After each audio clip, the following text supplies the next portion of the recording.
बिस्मिल्लाहिर्रहमानिर्रहीम। अस्सलामुअलैकुम। उम्मीद करती हूँ कि आप सब खैरियत से होंगे। अल्लाह से दुआ है वो आपको अपने घरों में खुश और आबाद रखे, आमीन। आज मैं आपके साथ एक बहुत ही मज़ेदार सालन की रेसिपी शेयर कर रही हूँ, जो कि है नरगिसी कोफ्ते। मुझे उम्मीद है कि आप मेरी रेसिपी को स्टेप बाय स्टेप फॉलो करेंगे और इसको बनाएंगे और इन्जॉय करेंगे। ये बिल्कुल भी मुश्किल नहीं है, बहुत ईजी कर दिया मैंने। बहुत ही आसानी से तैयार हो जाएंगे नरगिसी कोफ्ते। तो वीडियो को मेरे साथ देखने के लिए आखिर तक मेरे साथ ही रहिएगा। यहाँ मैं चॉपर का इस्तेमाल कर रही हूँ क्योंकि हमने कीमा बनाना है। और यहाँ पे चिकन मैंने 1 किलो ले लिया है। इसको अच्छी तरह धो के वॉश कर लिया है और इसको ड्राई कर लिया मैंने अच्छे से। चिकन को मैंने चलाया था, इसका अच्छा सा मिक्स कर दिया। अब मैं इसके अंदर 4 से 5 हरी मिर्चें शामिल कर रही हूँ और 2 प्याज शामिल कर रही हूँ स्मॉल साइज़ के।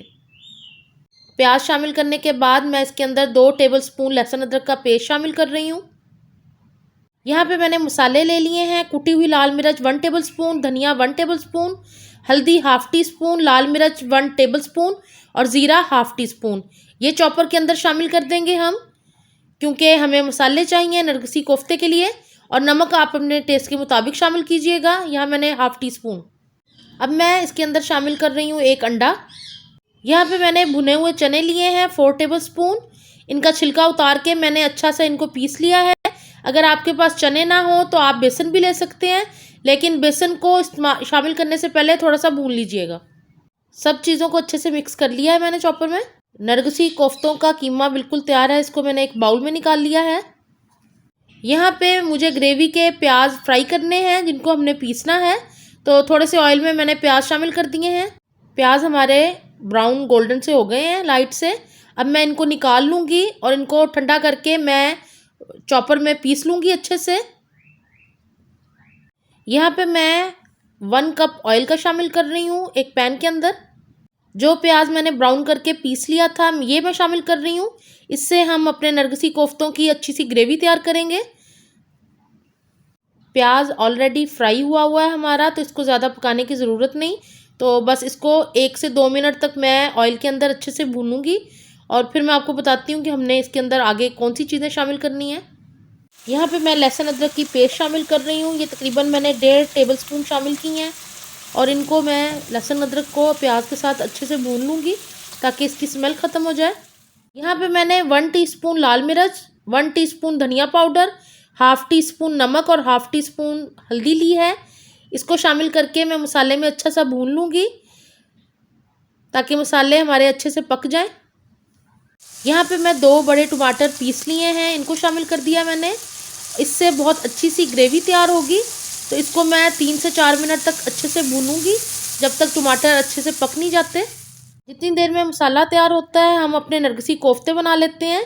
यहाँ पे मैंने कुछ अंडे बॉईल कर लिए हैं, आप अपनी मर्ज़ी के मुताबिक लीजिएगा। आपने जितने अंडे चाहिए आपको, जितने नरगिसी कोफ्ते बनाने हैं। और थोड़ा सा ऑयल लिया है मैंने यहाँ पे मैं ग्रेवी को भी चेक कर लेती हूँ। इसको मैंने ढक के पकाया था 2-3 मिनट तक। ऑयल अच्छा सा ऊपर आ गया। अब मैं 1 कप दही का शामिल कर रही हूँ और इसको पकाएंगे अच्छे तरह ग्रेवी के अंदर ताकि मज़ेदार सी ग्रेवी हमारी तैयार हो जाए। उतनी देर में हम बाकी के कोफ्ते तैयार कर लेते हैं। यहाँ पे नरगिसी कोफ्ता बना लेते हैं जब तक मसाला तैयार हो रहा है। यहाँ पे मैं थोड़ा सा कीमे का पोर्शन ले रही हूँ। इसको मैं ऑयल लगा लिया हाथों पे और अब मैं इसको हाथों पे प्रेस करूँगी। यानी अंदाज़ा ये लेंगे कि हमने अपनी हथेली के साइज़ का कर लेना है इस पैटी को। और ये पैटी सारी अच्छी सी इवन हो, छोटी बड़ी ना हो, कहीं से मोटी या पतली ना हो। दरमियान में मैंने अंडा रख दिया है। अब मैं इसको साइडों से कवर करते हुए अच्छी तरह अंडे में लपेट लूँगी और इसको चारों तरफ से अच्छी तरह हाथों पे यूँ प्रेस करते हुए अंडे को इसके अंदर कवर कर लेंगे और एक कोफ्ते की शक्ल बना लेंगे। क्योंकि ये थोड़े से बड़े साइज़ के कोफ्ते बनते हैं, तो इनको मैं हाथों की मदद से इवन करते हुए चारों तरफ से एक जैसा कीमा हो और इसको हम तैयार कर लेंगे। आप देख रहे हैं कि बहुत ही मज़ेदार से हमारे नरगिसी कोफ्ते तैयार हो रहे हैं। मुझे उम्मीद है कि आपको मेरी ये रेसिपी आसान लगेगी और आप इसको घर में ट्राई ज़रूर करेंगे। तो मुझे बताइएगा ज़रूर कमेंट बॉक्स में। कोफ्ता हमारा तैयार हो गया है। इसी तरह बाकी के कोफ्ते भी तैयार करते हैं। कोफ्ता हमारा तैयार हो गया है, इसको मैं प्लेट में रख रही हूँ और इसी तरह मैं बाकी के कोफ्ते भी तैयार करूँगी। यहाँ पे आपकी आसानी के लिए मैं एक और कोफ्ता बना के तैयार कर रही हूँ ताकि आपको आसानी से बन जाए आपसे। तो ये देख लें, मैंने थोड़ा सा कीमा लिया है, इसको हाथ पे मैं फैला रही हूँ।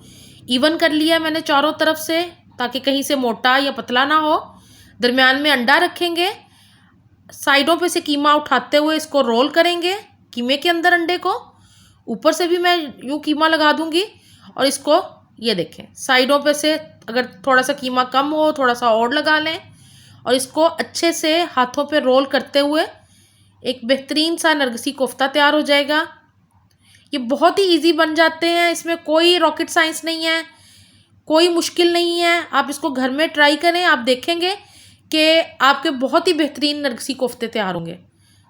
तो इसी तरह मैं बाकी के कोफ्ते भी सारे तैयार कर लेती हूँ। ये देखें कितना अच्छा सा कोफ्ता तैयार हो गया हमारा। इसको प्लेट में रख देते हैं। यहाँ पे ग्रेवी अच्छे से तैयार हो गई है, ऑयल बिल्कुल छोड़ दिया मसाले ने। बहुत ही मज़ेदार से खूबसूरत नरगिसी कोफ्ते भी रेडी हैं। तो अब इनको फ्राई करेंगे हम। यहाँ मैंने एक डीप पैन लिया है क्योंकि हमने इनको तकरीबन डीप फ्राई करना है। तो यहाँ पे मैंने कोफ्ता शामिल कर दिया ऑयल के अंदर। ऑयल बस मीडियम सा गर्म हो, ज़्यादा तेज़ गर्म मत कीजिएगा क्योंकि इसको हमने मीडियम आंच के ऊपर फ्राई करना है जब तक ये गोल्डन ना हो जाए। बाकी के कोफ्ते भी शामिल कर दूंगी।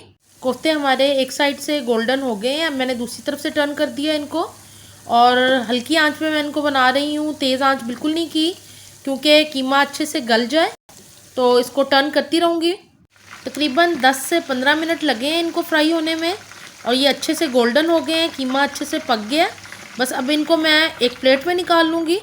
यहाँ पे सारे नरगिसी कोफ्ते मैंने फ्राई कर लिए हैं, इनको मैं प्लेट में निकाल रही हूँ और फिर मैं बताती हूँ कि अगला स्टेप हमने क्या करना है। बेहतरीन से फ्राई हो गए हमारे नरगिसी कोफ्ते गोल्डन से। ग्रेवी हमारी अच्छी से पक गई है, ऑयल छोड़ दिया ग्रेवी ने।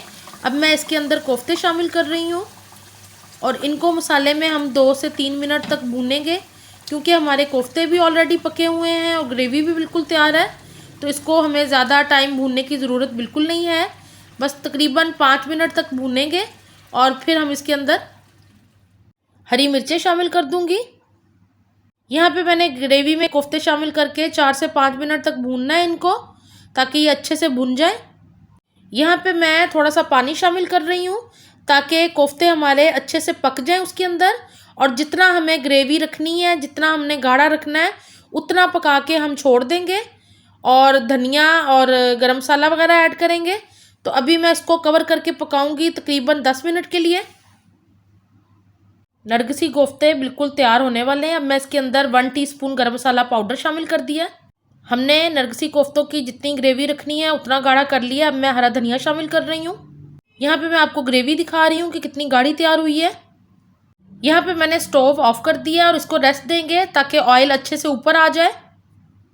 यहाँ पे मैं आपको एक नरगिसी कोफ्ता कट करके दिखाती हूँ ताकि आपको पता लगे कि ये अंदर से भी अच्छे से पक गए हैं। ये देखें, बहुत ही मज़ेदार से नरगिसी कोफ्ते बिल्कुल तैयार हैं।